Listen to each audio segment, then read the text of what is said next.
অবশেষে কোটি বাঙালির হৃদয় ভেঙে ফাইনালি ইউএসের জাতীয় দলে অভিষেক হয়ে গেল কুইন সুলেভানের।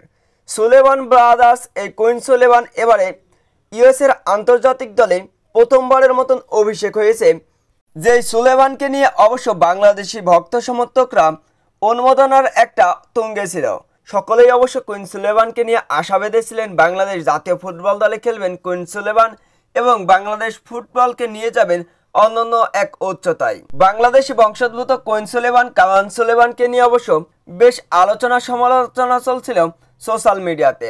বাংলাদেশে আসার জন্য অবশ্য কুইন সুলেভানকে নিয়ে বেশ আলোচনাও চলছিল, এমনকি বাফুফের সাথে কথাও হয়েছে কুইন সুলেভান কাভাল সুলেভানদের। তবে কোটি কোটি ফুটবল প্রেমী বাঙালিদের হৃদয় ভেঙে এবারে ইউএসএ ফুটবল টিমের হয়ে অভিষেক হলো কুইন সুলেভানের। আর কখনোই লাল সবুজের জার্সি গায়ে দেখা যাবে না কুইন সুলেভানকে। হামজা চৌধুরী, ফাহমিদুল ইসলাম কিংবা সমিত সোম থেকে শুরু করে কিউবা মিশেল বাংলাদেশ দলে আসার পরে বাংলাদেশ দলটা বেশ শক্তিশালী এবং সমৃদ্ধ। তবে কুইন সুলেভান এবং কাভান সুলেভানকে নিয়ে বাংলাদেশি ভক্ত সমর্থকদের মধ্যে ছিল বেশ তুমুল উত্তেজনা।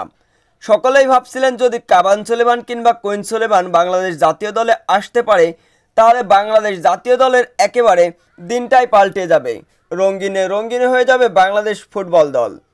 বাংলাদেশ ফুটবলের ভক্ত সমর্থকরা অনেকেই ভাবছিলেন যদি কুইন সুলেভানকে নিয়ে আসা যায় তাহলে বাংলাদেশ হতে পারে সমৃদ্ধ এবং শক্তিশালী একটা ফুটবল দেশ। তবে সেই সকল ভক্তদেরকে এবারে হতাশ এবং হৃদয় ভেঙে দিয়ে আমেরিকান ফুটবল দলে অভিষেক হলো কুইন সুলেভানের। কুইন সুলেভান এখন থেকে খেলবেন আমেরিকান জাতীয় ফুটবল দলে।